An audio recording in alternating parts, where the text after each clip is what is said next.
represented a lady who was struck by a train at 87th and Cottage Grove here in Chicago.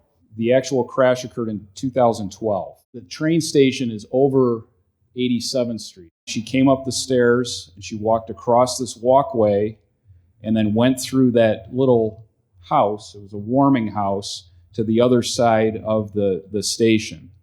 So she's up on the platform and she's waiting for her train. And what's unusual about this particular station is they have this sign, and it's called a flag stop station. You see a lot of these out west in states like Utah, Arizona, where you literally have to stand in view of the train engineer and flag down the engineer for the train to stop. Our client, who had ridden this train every single day of her life, knew that if she wanted to get on that train, she needed to stand in view of that engineer and flag down the train. So on this particular day, our client, middle of the day, she hears an announcement over this loudspeaker, and the loudspeaker's facing north, and she hears that due to track construction, she needs to go to the lower level and wait for further instructions. Unbeknownst to her, because the instructions didn't provide her this information, Metra reversed the flow of traffic. So as she's looking for that train coming north to south, a southbound train came and struck her from behind going 40 miles an hour. So what we were left with was a woman with catastrophic injuries. And obviously the damages in this case spoke for themselves. I mean, we had a physiatrist, a life care planner.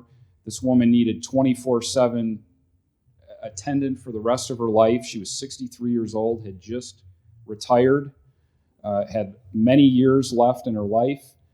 We had a neuro-ophthalmologist, we had a neurologist, but again, the damages themselves, based on her brain injury, she had a open book pelvic fracture.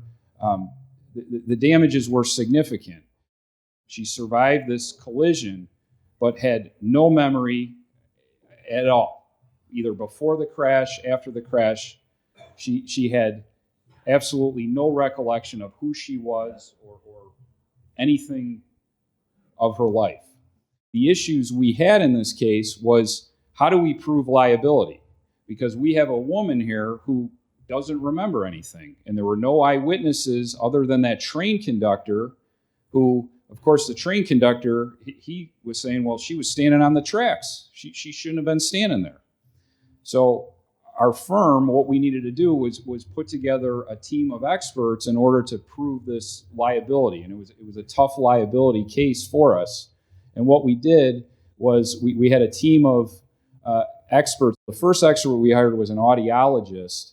And the reason we did this was because the one and only speaker was facing northbound on the upper platform. They told her to go down to the lower platform, and just before the train came, there was another announcement saying, a train is approaching, stand behind that line. Well, from the lower platform, based on the positioning of that speaker, you couldn't hear that announcement. So we had an audiologist, an acoustical specialist who went out and actually measured the decibel level, and you essentially couldn't hear anything until that train was right on top of you. We had several design safety experts, a train operations expert. We had a transportation safety engineer essentially go out and he lasered the measurements to show what is considered the foul of the tracks.